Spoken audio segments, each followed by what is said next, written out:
Hello, everyone. This is a session on the professional growth for educators.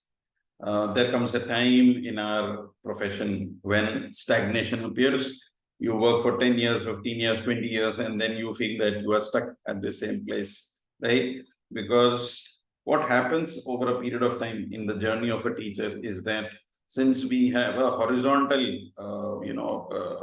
structure in our schools, where all the teachers are practically equal, whether you have 10 years or 20 years or 30 years, it hardly makes a difference, right?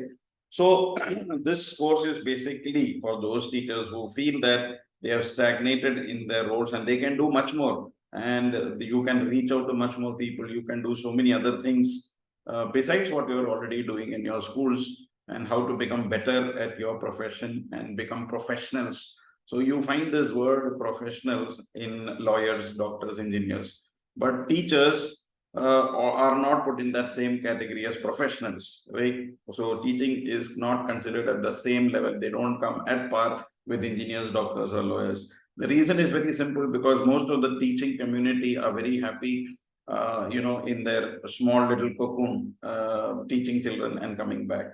They are not growing professionally. So there has to be a professional growth for educators. And today's session is all for all those educators who think that they can do much more than those 5 or 6 hours that you spend in school, and you can put your knowledge and expertise to much more use than what you're already doing, right? So I want to welcome you all in this journey where each one aspires to become better, right? And that's what our aim should always be as educators, to learn and become better.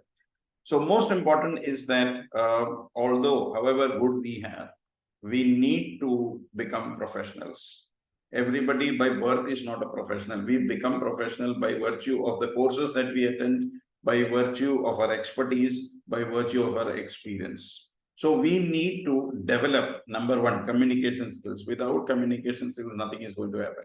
If you are telling something to your audience and they are not able to get what you're saying, then you will not become a good professional, right? It is important that you get across your message very clearly, and there has to be clarity. I have seen many webinars being taken without the camera being on. So switching on the camera itself shows that you are confident to face the audience, right? Switching on the camera shows your body language, the expressions that you are when you're talking to your audience, right? So it's very important that you are comfortable and you are able to interact with your audience. And this comes by regular practice, right? So we need to develop good communication skills, which is the number one factor. So it doesn't matter whether you speak good English or good Hindi or any regional language. The language of communication should be fluent. There should be clarity in your thoughts and in what you speak.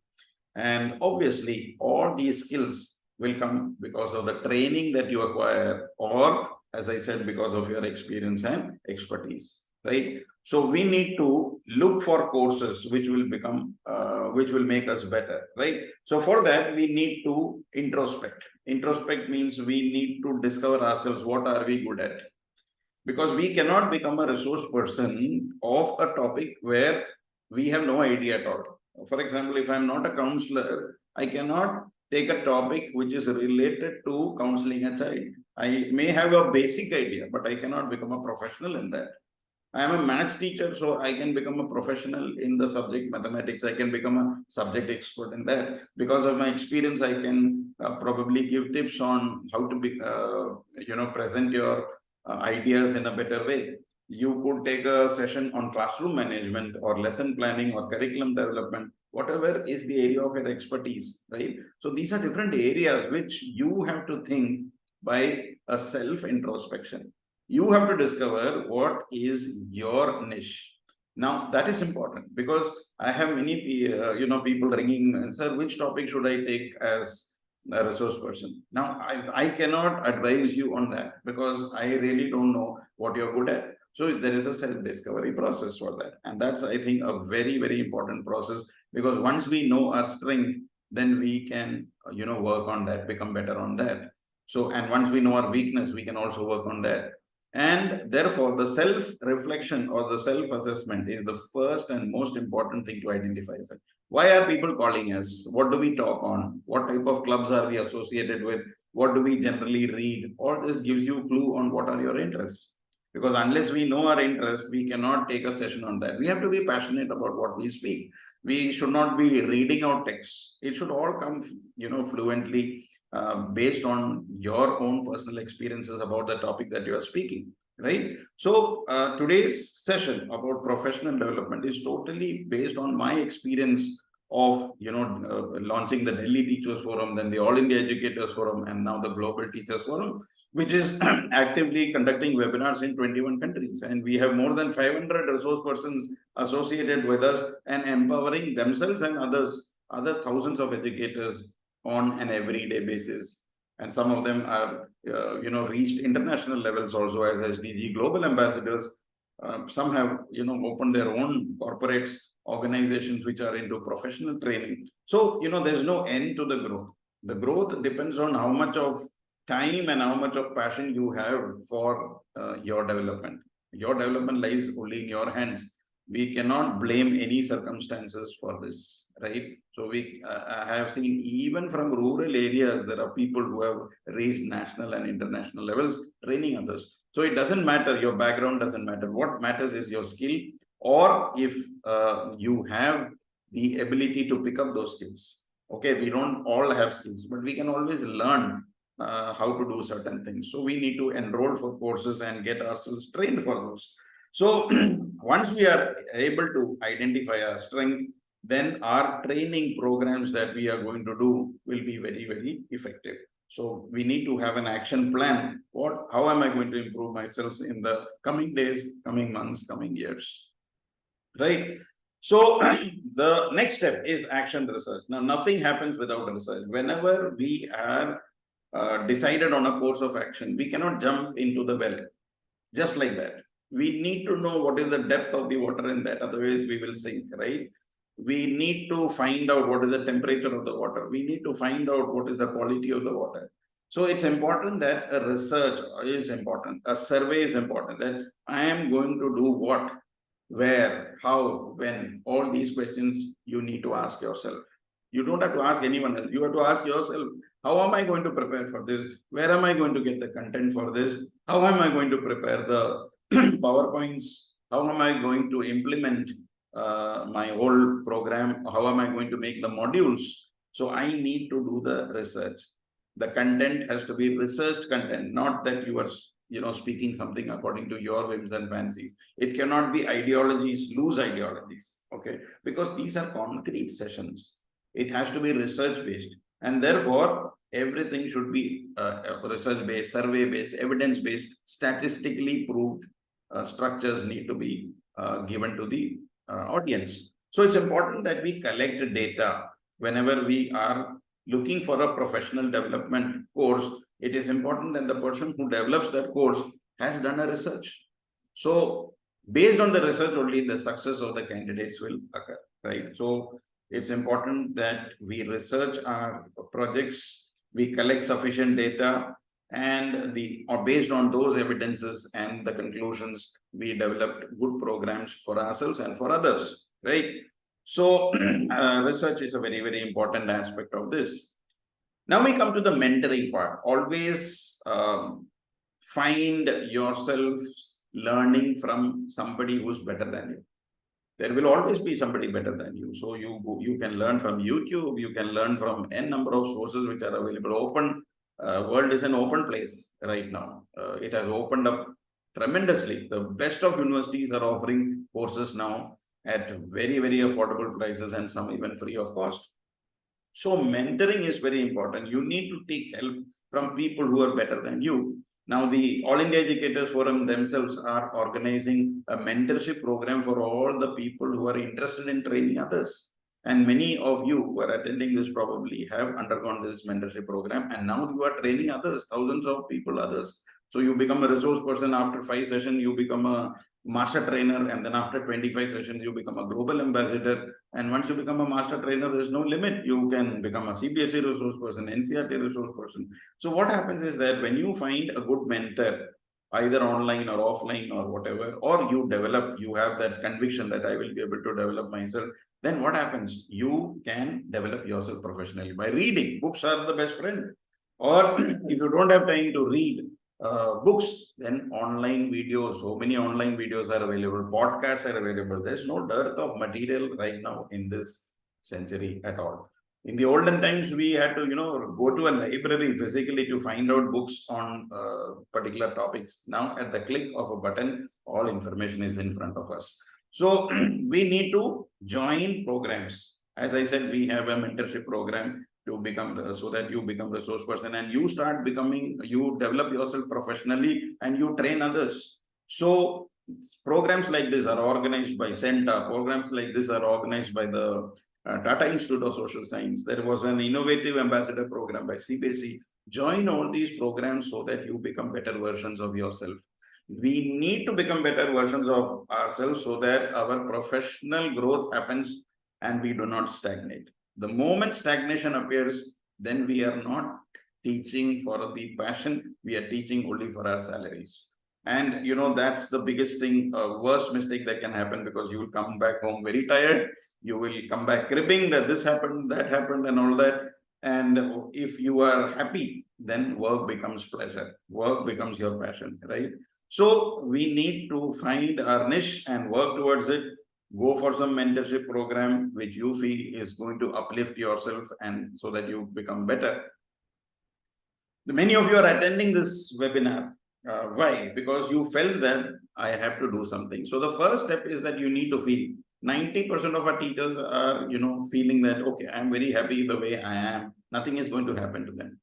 Nothing is going to happen because they have not taken the first step, that is to identify that I can become a better version of myself. Unless, there's a saying, that we can bring a horse to the water, but we cannot force it to drink water. आप घोड़े को पानी तक ला सकते हैं, लेकिन उसको जबरदस्ती पानी पिला नहीं सकते. That's how it goes in Hindi. So the thing is that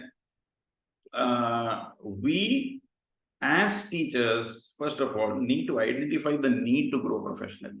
Because unless we have that need to grow professionally, we will never grow, right? So we have to have that desire. So we need to make a plan. Okay, in the next 1 year, 2 years, this is what my plan is. You need to have a professional development plan. That's important. Like we make lesson plans that, okay, in this week, I'll be covering this chapter. This is the learning objectives and this is the learning outcome. But how many of us have a professional development plan? Are we going to stay at the same level in the next 5 years, 10 years, 15 years? You joined as a teacher and you retire as a teacher. Is that what you want in your lives? If no, then it is time to take action. And the action comes in developing a professional development plans. So identify your interest, identify what you need to do in the next few months to reach that goal. What are the strategies that you are going to adopt? What are the resources that you're going to collect? What type of courses are you going to join? Who will you choose as your mentor? Which type of webinars am I going to attend? Which workshop am I going to attend? Which online program is going to help me? These are things which we will try to understand in this webinar. And also, as I said, it's more of a self-introspection of what I want to become in the next few years. So, instructional leadership is of prime importance. That means we are called to take leadership roles. See, all teachers, irrespective of which class that you take, even a KG teacher is a leader. Because for your 40 students in the class, you are second to none. Okay. So for them, after the parents, or probably we are at par with their parents in the classroom, right? So when we have been given or we have been put on that pedestal, it becomes our duty and responsibility to take on that leadership role which has been given to us more seriously. And how does that come? By professional upliftment of ourselves. Otherwise, we will become ordinary teachers. So how do you become extraordinary? By doing the ordinary things in a better way, right? So how do you become an extraordinary teacher is by putting that little extra. which others are not doing. And how do you put that little extra? Because you have a little knowledge, or you have a little more expertise or experience than some other people. So experience is not that 20 years, 30 years, 40 years you have been teaching, but how varied experiences that you have had. Varied experiences. What are the different types of courses that you have enrolled for? What are the different types of technology that you have learned? What are the different methodologies that you have adopted in your teaching and learning style in the classroom? It is what sets you apart as a teacher in the classroom. And that's why, you become a little different from the others.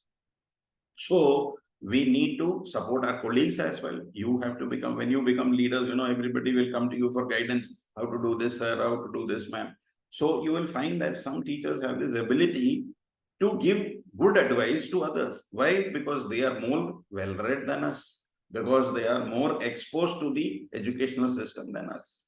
So that's what we have to focus. So always learn from people who are better than us. So whether it is curriculum development or implementing of practices, everything can be learned. There is no skill which cannot be learned by a teacher in terms of implementation of practical ideas in the classroom. So what's stopping us is only our mentality. So that why to do it, and who will say what. We are so afraid of taking action. So when we join professional organizations, I know that many of you are involved with many professional organizations. Professional organizations were non-existent for teachers for the past 5 years, but we have many professional organizations coming up.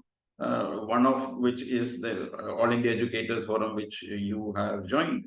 Tata Institute of Social Sciences, another which has started courses. Senta is another. Bharat Sahodaya has so many programs. You must be all attending those programs. We have organizations like Orange Slates, which have gone into teacher training. The Google Educator groups, they are all examples of how teachers are teaching other teachers to become better. It's not, they're taking out their free time. Okay. So it's not that they have a lot of time. Everybody has equal time, but somebody out there is giving their time for the betterment of others. And some of them without selfish motives. They are conducting probably free programs. And, people have this question mark, how is this person giving a free program? And when it is paid, and then what happens? You can say that, the person also needs monetary gains. It's not that everything can be given free, right? And if some organization is charging a nominal amount, there is nothing wrong in it. But what I'm saying is that when you are reaching out to educators, you are doing a service, because there are many teachers who know so many, but they don't share. And why they don't share is that they feel that they become better than themselves. So other person becomes better probably because of the fear of that, or what will other person think? I don't want to share this, or they don't have the time to share with others. So we need to take our time, and we need to have the desire to share what we know. And that's the role of a professional organization. When you come and join with a professional organization, you get opportunities to interact with like-minded people. We have people from all parts of India and across the world who wants to hear you. It gives you a desire to do more for them. When you do little and you get feedback, sir or ma'am, the session was good, the desire is to do more for them, right? When there is appreciation for what you do, you feel like doing more for them, right? So this is what happens. Once you get into a professional organization, you will find that there is a lot of networking. Everything in this world is now happening because of networking. You will organize a session. If 100 people are coming for your session, it doesn't go waste. You are known as a resource person with 100 people, and they go back to their schools and say, okay, we attended a session by this sir or this ma'am, and it was very good, and this is what I learned from there. And probably you get opportunities in that school. So many of our resource person and master trainers, after conducting sessions, get calls from across India saying that we attended your this session, can you come to our school, or can you take an online session for our teachers? So that's how you do. So it's not that nothing comes out of a session. You get so much of if not anything else, you get so much of blessings because you are sharing what you know to others. So it's important because you get networking opportunities. You are conducting a session for 100 people, and you know that I can contact this person in this school, and I can get information about that. So networking is the new mantra to actually grow professionally. If you want to grow professionally, you should have sufficient contacts among the educational fraternity who can refer you. Okay, contact this person, he will do this for you, right? So how does that happen? Not by hiding in your houses, but by exposing yourself to social media, by exposing yourself in conducting webinars, and in exposing yourself in preparing modules for others. When you do something for others, then obviously you also become more and more popular among others, and you get more opportunities. So professional growth is a continuous process. Okay, they say learning never stops. The only stoppage is when you die. When you die, everything stops. Till that time, continue to read, continue to impart education, continue to teach and learn. Both process. It's a two-way process. So it's a continuous process. And you should actively seek opportunities to develop your skills, expand your knowledge, and stay updated with all sort of research. Learn up about the best practices of education. Okay, that's important. What is the latest form of education? We are aware that we are doing education 4.0. So how is it different from education 1.0, 2.0, 3.0, and 4.0? What are the new things? How are we doing things differently now? So I will be conducting a session soon on the evolution of education. So I'm sure that you would love to know that how the education system has changed over a period of years, and how we are going to a world of virtual reality, and how the artificial intelligence coding can change the face of education in the next couple of years. So engage in peer observation. A lot of us are so full of ourselves that we fail to observe others. Always remember, there are better people around you. Your colleague may be better than you. Nothing to feel jealous. Let's learn from each other. Peer observation. So we need to collaborate. What are you doing well? In many schools, they have this, once in a week, they share good practices. I think that's a beautiful gesture. They attend workshops, they share what happened in those workshops. So it helps you to get ideas. It helps you to become better by observing each other. Not only in schools. We have these hubs of learning where you are sent to different schools, probably observe what is happening there. And we have so much of online material on, becoming better teachers, on effective teaching, etc. So different instructional approaches, when we are taking, we can adopt one which is better for us, right? So there may be 10 approaches, but we will select what works for us, because the settings are totally different. So I cannot suggest sitting here in Delhi what works in Kerala or Gujarat or West Bengal. General guidelines we can give, but some things will work better in your context than mine. Okay. Similarly, it may not work. What you are suggesting may not work here, because our schools are so varied in terms of the composition of the students, right? So we have to decide on the instructional material that we are putting. Participate in book clubs. This is one of the main things that has deteriorated in the past years. We are reading less because it no longer fascinates us. When we were kids, I remember every week we used to read 1 or 2 books. Now that has reduced to probably once in a month, because that has lowered in the priority. Reading has lowered in our priority. So if I say priority 1, 2, 3, 4, probably now it's not in the top 5. It has gone somewhere in 8, 9, 10. So reading has become least, or not least, but at least in low priority for many of us. So it is important that we read, because unless we read, we cannot become better. So for professional growth of teachers, we have to be well-read, we have to be knowledgeable. Not that your student is talking about something and you have no clue about it. So it's important that we read, not only about, this politics or religion, nothing specific like that, but we can read anything. Ultimately, whatever we read will give us knowledge. Many of us are into reading self-help books. That is also a good thing. You can read on tourism, you can read on anything. Actually, now what is important is that you need to become an expert in one particular thing or two particular things instead of multiple things. They say jack of all trades, but master of none. So that is a scenario which nobody wants now. You need expertise in a few topics, and okay, for example, if somebody calls me for something, I know exactly whom to direct, because I know that our resource person or master trainers, they are experts in which subjects. So if there is a Vedic maths, issue, I will contact a particular person. If there is something related to school protocols, I know whom to contact.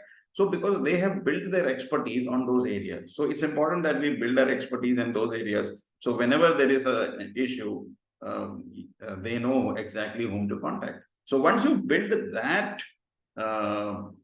confidence in yourself and in others that you are the expert and you are available for them for their problems and you will be able to provide the correct solution, I think that is the day your professional growth has started. That has started. There is no end. It's a journey, but that's the time when professional growth has started. When people start consulting you for different things, that's when you are called a true professional.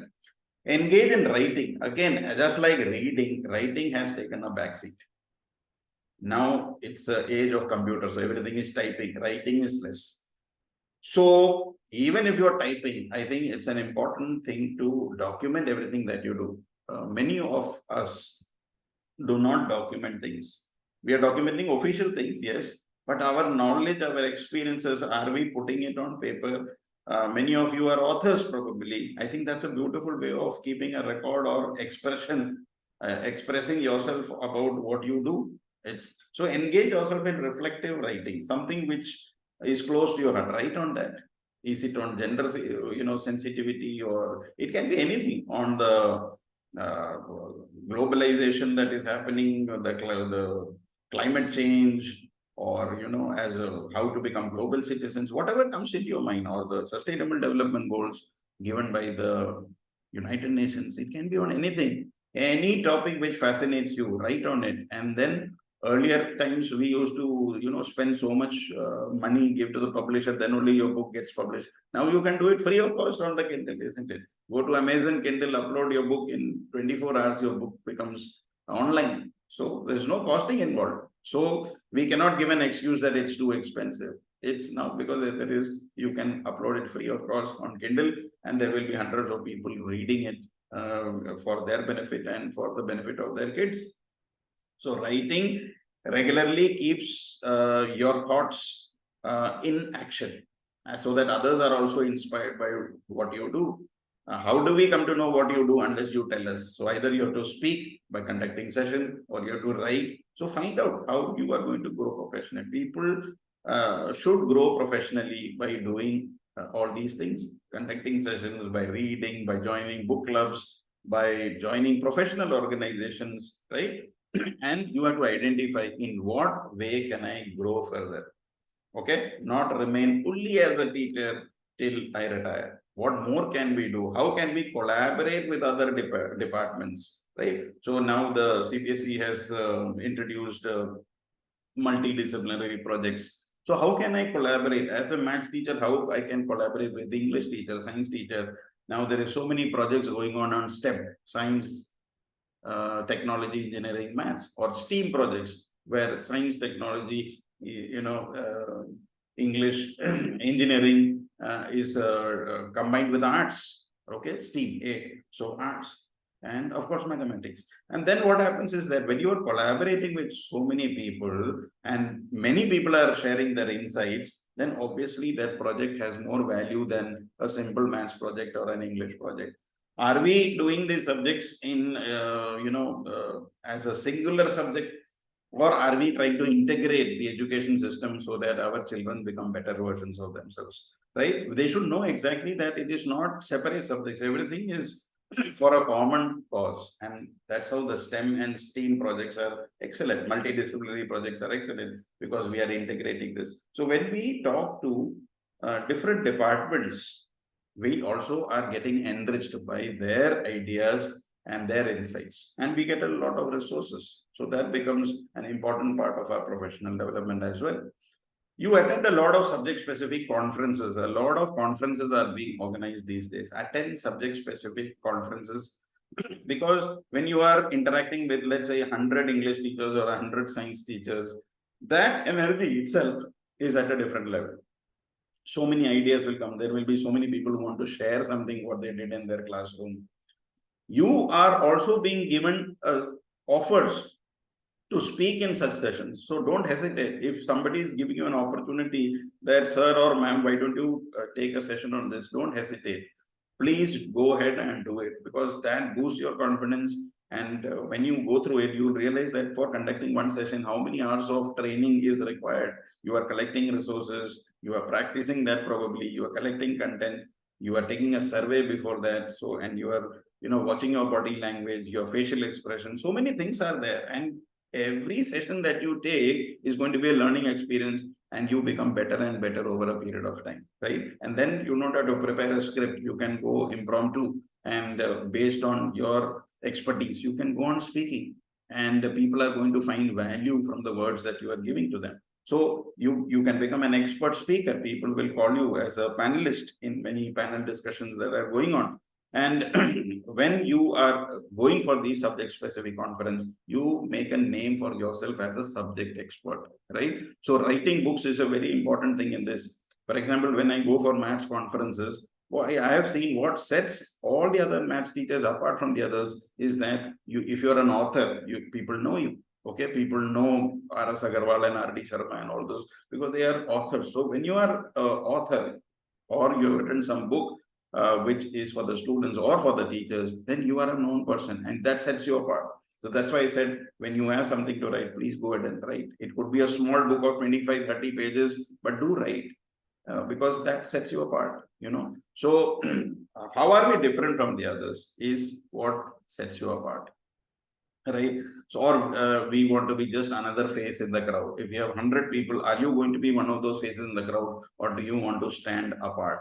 So that's a subject expert. Everyone knows the subject, but are you a subject expert? That will be determined when you have 100 people of the same subject in the same room. And I think each one of us has the capability to become a subject expert.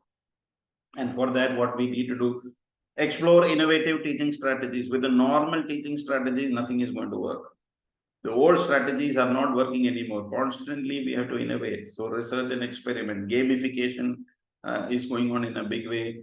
Storytelling, role play, flipped classrooms, inquiry-based learning, project-based learning. So all these are different terminologies coming up in different forms. And we have to literally find out what is working for us. And we have to tell others what worked for us. Our experiences are very important for others. Otherwise, I will be spending 1 year of my life experimenting, but I know that if I go to this person, he has already done all this. So what worked for him probably may work for me. So I can try those, right? So Edison, tried thousands of times and he invented the bulb. So the next man didn't have to do anything. He's manufacturing with the same, the filament is made from tungsten. So that's what has happened.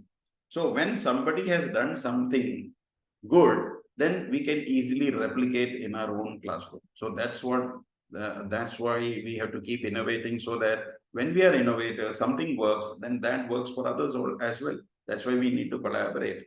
And therefore, we need to experiment, we need to collaborate, and we need to find out what works best. So we cannot be satisfied in our cocoon saying that, what we are doing for the past 10 years is good. Study groups is very important. Children come together to study and get better. They discuss. There is a collaboration among the students. Same way, teachers can also collaborate. There are many teachers coming together for discussions on various things. Somebody is not able to understand certain things about how practicals have to be done. So they organize a session on that. So collaboration and, exploring all these possibilities together. And if you have a good group, I think you will all grow professionally, and you can develop good implementation strategies for the future. So we have different ways to go, and we have to choose the path. Somebody can only show you the direction, okay? But success will happen only when you walk in a path of professional development. Otherwise, you will join as a teacher and retire as a teacher, and nothing else is going to happen. So I will urge all of you today to at least pick up a few strategies from today's session and try to grow professionally, so that when we retire, or 5 years down the line or 10 years down the line, you have acquired some new skill. You have conducted probably a few sessions, you have written a few books, and you become better versions of yourself, and not be the same as you were appointed 10 years back or 20 years back. So this is a very, very important factor, that we do not stagnate. We should not be static. We should be dynamic. Teachers should be dynamic in nature, and it's important that we grow professionally every moment. So on this note, I want to also welcome any of you who are interested in becoming trainers, in getting associated with us. You have attended so many trainers of All India Educators Forum in the past 4 or 5 years. Many of you are probably attending first time, but majority of you are old members who have been attending our programs throughout, and you've seen so many of our resource persons giving so much to you. Why don't you also start giving to others? And believe me, you will grow professionally. When you collect resources and you empower others, you will get appreciation, you will get a lot of ideas to do better, and you get more and more opportunities, right? The other day, somebody was asking me how to become a CBSE resource person, and the person has never conducted any session. You cannot become a CBSE resource person unless you conduct minimum 5 sessions independently. And platform like ours are giving you the opportunity for that.